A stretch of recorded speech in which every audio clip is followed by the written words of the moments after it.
Patuloy ang mga makahulugang post at pahayag ni Andy Eigenman sa social media sa gitna ng isyong may pinagdadaanan sila ng life partner na si Pilmar Alipayo.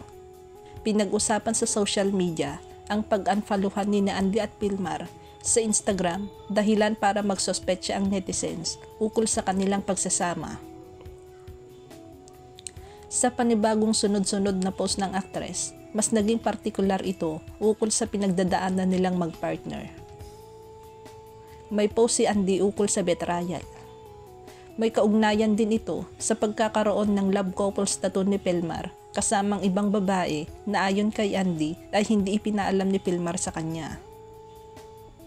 Sa naunang post ni Andy, may pahaging siya sa gamit ang Year of the Snake. Sa mga Pilipino, may kolokyal na ibang kahulugan ang ahas o snake. May post si Andy ng ganito: "They stab you and pretend they are the ones bleeding." Ngayong umaga, nagising daw si Andy at nakita ang sobrang dami ng mga mensahe sa kanya. Dito na siya nagpaliwanag. May patukoy ito sa naunang IG story post ni Andy ng pagtatanong niya sa artificial intelligence online app na ChatGPT ukol sa kahulugan ng pagpapalagay ng matching tattoo ng kanyang partner at kaibigan nitong babae. Sa kalakip na screenshot, nakasaad dito ang inquiry ni Andy sa ChatGPT. Kaduda-duda ba kung imbitahan ng isang babaeng kaibigan ang iyong partner na magpalagay ng love couples tattoo nang hindi ka kinukonsulta? Sagot ng ChatGPT, kaduda-duda ang aktong ito o raise some red flags. Sinabi rin ng AI app na something so personal ang ginawa ng partner ni Andy at ng kaibigang babae.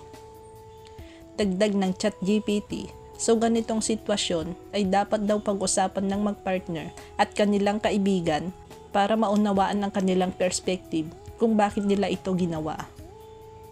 Sinundan uli ito ng isa pang post ni Andy.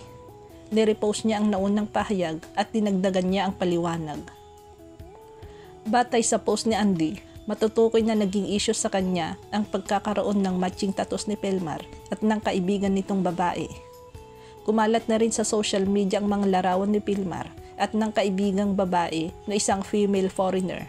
May mga videos din na lumalabas na kasakasama ni Pilmar ang babae sa activities nila sa Siargao. Ipinost din ng female friend na ito ang larawan nila ni Pilmar na ipinapakita ang kanilang matching tattoos na 3 numero na 224. Sa caption ay tinawag nitong Lil Bro si Pilmar. Subalit ngayong umaga ay binura ng female friend ang ipinost na larawan nilang yun ni Pilmar. Sumulpot din ang iba pang larawan ni Pilmar at ng female friend ay pinapakita ang kanilang pagiging malapit. Patuloy sa kanya-kanyang sapantaha ang netizens ukol sa nagaganap na ito sa relasyon ni Andy at Pilmar.